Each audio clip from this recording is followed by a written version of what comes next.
Marvel Snap season, 2 new Marvel Snap card releases that seem fun and powerful, and a whole slew of both new and old decks that people are having success climbing back to Infinite with. Let's go ahead and dive into it, shall we?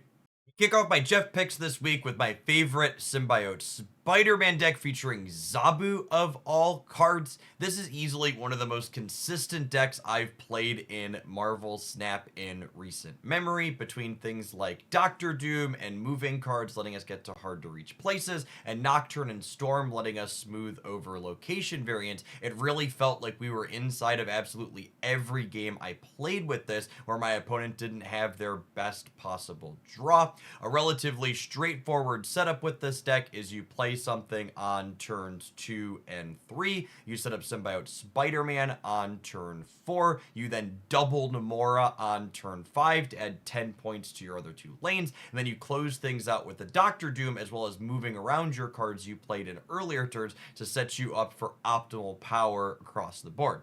Zabu is honestly a silent all-star in this deck, since we have 3 different 4 energy cards in Miss Marvel, Captain Marvel, and Symbiote Spider-Man that we all want to get down on the board ASAP. Past doubling up Nomura and Doctor Doom's triggers, one especially powerful thing I want to point out that you do with Symbiote Spider-Man in this deck is if you set Nico to her 2x mode and then absorb her into the Spider-Man, you'll get that double up again on a 10-point card, giving you 20 points worth of stats for just 5 energy. As far as higher series replacements go in this deck, White Widow and Zabu are super replaceable. Zabu subs cleanly for Psylocke, who's Series 3, and White Widow can just be another generically good 2-energy card, such as Lizard. My second Jeff's pick this week is a classic in Cerebro 2, which can also serve as a reminder that despite all the hype you're going to hear in this video about Symbiote Spider-Man and Silver Sable being fun and competitive, there are still a ton of classic decks like this one that you can find success and be competitive with. I actually used these 12 cards to climb through the entirety of the 90s on my way back to Infinite this season. This archetype is still just incredibly satisfying to play, from your surprise extra numbers output on the last turn of the game that often catches pieces off guard, to the very proactive pseudo lockout strategy that Goose, Echo, and Storm can apply to most decks. Executing Cerebro strategy to perfection is incredibly fun in my opinion. As far as higher series replacements go, if you're missing a card, find something at the similar energy cost that also has 2 points of power.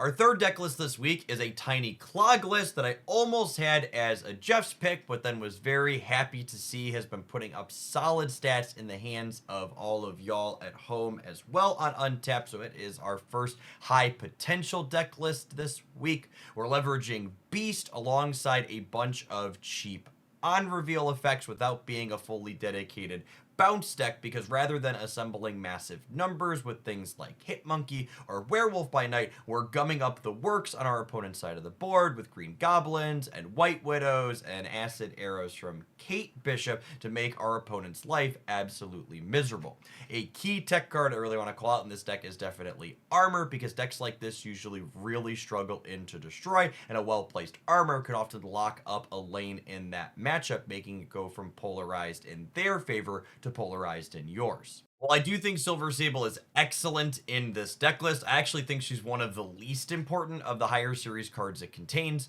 White Widow and Kate Bishop are really important for giving us a critical density of clogging cards, and US Agent is our singular big stat stick that often drops for 7, 11, or sometimes even 15 points worth of power in a single lane, winning games that no other card can. Selene is a card that I initially put in this deck list as something as a joke, but after playing a bunch of games with her, especially bouncing her back with Beast, I've really been impressed. She's especially deadly in tandem with Kate Bishop's Clog Arrow, since that has an incredible amount of efficiency at just 1 energy, and you can often kick it up to -5 or even -8 before sending it across the board. Our next high potential deck list this week is another Hoaglandia favorite that's loving Silver Sable, and that is the Bast Spice Rack. This deck list essentially gets to leverage all of the cards that have low energy costs and big numbers that have a very low number on their card to start. Things like Havoc, Thena, and especially Hood, and now Silver Sable absolutely love getting that initial power jump from Bass before they scale up into absolute monsters over the course of the game. This deck list just puts out absolutely surprising amounts of numbers that you wouldn't necessarily expect to see when you first look at the stat lines printed on all of these cards. This deck list is unfortunately riddled with higher series cards, and you can mix and match some that you're missing with things such as Wolfsbane or Collector that are growers that don't mind getting tagged with Bats, but there's definitely an upper limit on how many of those you can replace before the deck loses the core of its power. Our next high potential deck list this week is a variation on Thena Movers featuring the Symbiote Spider-Man. I would assume the primary target for our activate card here is actually previous season past card Gwenpool. You play Symbiote on 4, you play Gwenpool on 5 and activate her twice, giving you a whopping additional 12 points of power to conceal in your hand at the end of the game. This has been quite strong in my experience since you literally hold all the cards as to where and how your points are going to be playing out on the last turn of the game, which when in tandem with things like Juggernaut pushing your opponent's stuff around makes it very difficult for your opponent to know where exactly the board's going to fall. One noteworthy inclusion in this deck list I feel that's worth calling out is Cosmo. Our deck is very on-reveal heavy, so you're generally speaking going to want to hold the good doggo back until the final turn of the game, as it will primarily be acting as protection for our own big stat sticks against opposing tech cards like Shang-Chi and Shadow King. Our next high potential deck list is a Scar variation featuring a rework from last week's OTA in Tuma, now blowing up a random card with lower power than himself every single turn. Atuma is a fairly solid 4/10 that can serve to enable Scar. The way his text box is also worded now means you can safely play him into a lane with another 10, such as Mockingbird, Sasquatch, or Call Obsidian, and know that he's only going to break your smaller toys and not your big important ones. As far as higher series replacements go in this deck list, I think Hydra Bob could definitely substitute for a different one-drop such as Nightcrawler, who'd even give you flexibility to slide it around the board. Cull Obsidian could probably reasonably sub in for something like Crossbones, with the rest of the top end of Mockingbird, Sasquatch, and Scar likely being pretty critical to get this deck to punch at an appropriate power level.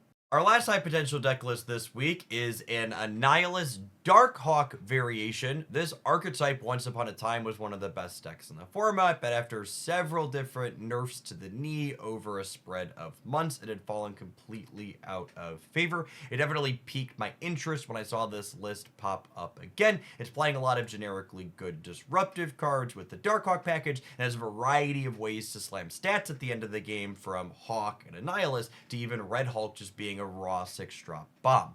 As far as higher series replacements go, Nebula and Cassandra Nova could definitely be swapped out for other curve fillers at the same energy cost, and Circe can substitute out for a different card that's going to help you deal with Annihilus's Void, such as Lady Deathstrike or even Viper/Carnage. Red Hulk is a wonderful stat stick, but he can sub out for a different 6 energy play, such as Magneto or Doctor Doom, very cleanly.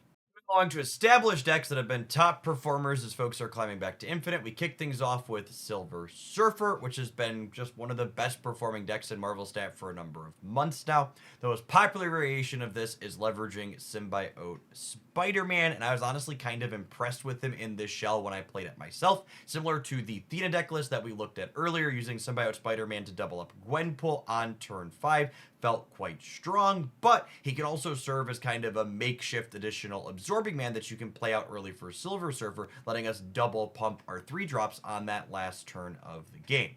If you're a free-to-play player missing our latest season pass card, these deck lists previously played Sarah in Symbiote Spider-Man slot, or just an additional 3-drop. I would say Copycat and Red Guardian are definitely the flexes in this deck list that you could substitute out for whatever 3 energy card you enjoy, or tech card you think might be best in the metagame you're playing into.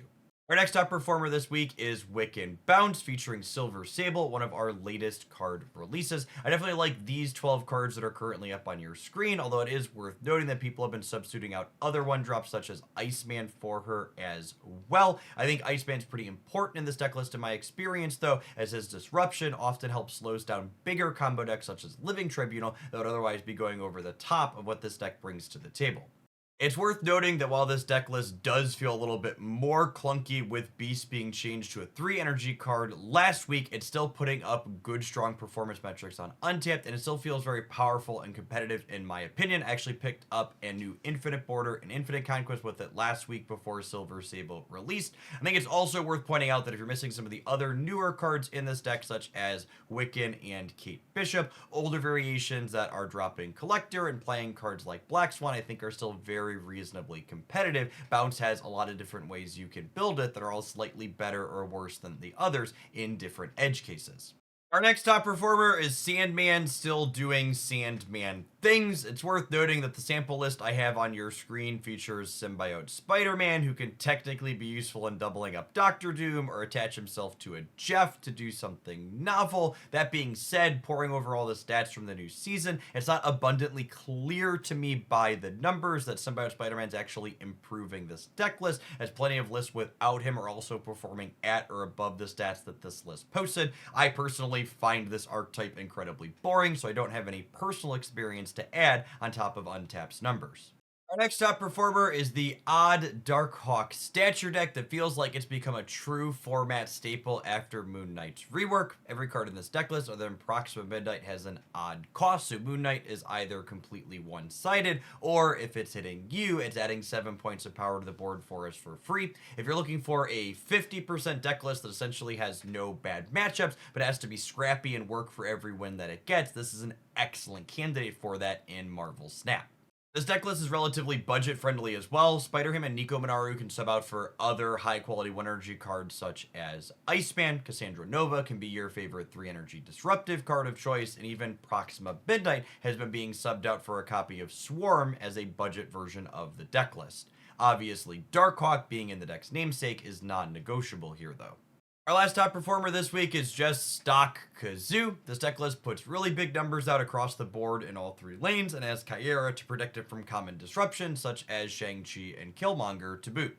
Moving on to our most popular decks this week, we have a spicy one headlining the number 1 position in Phoenix Force, featuring the Symbiote Spider-Man. This is a combo deck that always feels like it's been 1 card off of being a really strong contender, and Symbiote Spider-Man feels like a solid upgrade here. His primary purpose is definitely as a redundant element for the Shuri Nimrod package. If you Symbiote Spider-Man an empty lane and then Nimrod into that lane, you can get 12 points of power that you can then blow around the board. That's very difficult for your opponent to interact with. Another edge case that can be useful for Symbiote Spider-Man, though, is on the last turn of the game, you can merge him into your Human Torch before you Arnim Zola it across the board, which makes your card no longer have 1 energy and cost, letting you be resilient to opposing copies of Killmonger. Our next deck in the popular category is a variation of Ajax High Evolutionary featuring Silver Sable that actually really impressed me. One thing that stood out in my mind is it feels like we've finally hit this critical density of afflict cards where Ajax feels like he can be a reasonable game piece in the games where Hazmat is nowhere to be found. Sable on 1, Scorpion on 2, followed up with a Man-Thing and a high Evo Cyclops tagging down a couple of cards on the opponent's side of the board, and Ajax is breaking well into the double digits, even if Hazmat is still buried in the bottom 3 cards of your deck list.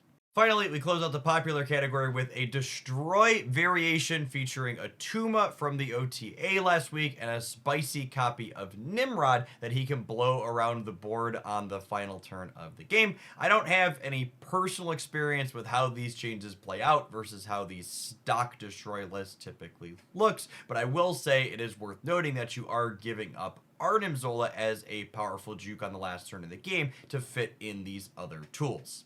So you at home will note that for the first time since it released, I did not cover Erishim in one of these best decks roundups. His play rate is solidly into the single-digit percentage with the start of the season, and his performance metrics have been languishing to boot. Good riddance for the time being. I've had enough of his RNG Fiesta. Overall, I've been really enjoying both brewing with Symbiote Spider-Man and bouncing Silver Sable back to my hand and playing her out again. I don't know that either of these cards are going to necessarily be must-have competitive game pieces, but they're both cards that you can play with and not be terribly embarrassed and have neat deck building things to boot. I would love to know what decks you've been finding success with in the comments down below. And as always, if you enjoyed my roundup this week, be sure to snap that like button and make sure you're subscribed to the channel so you don't miss any other Marvel Snap game news updates or my weekly best deck roundups like this one. Remember, if you want to see some of these decks in action, also be sure to check out the link to my daily deck highlights channel in the video description down below.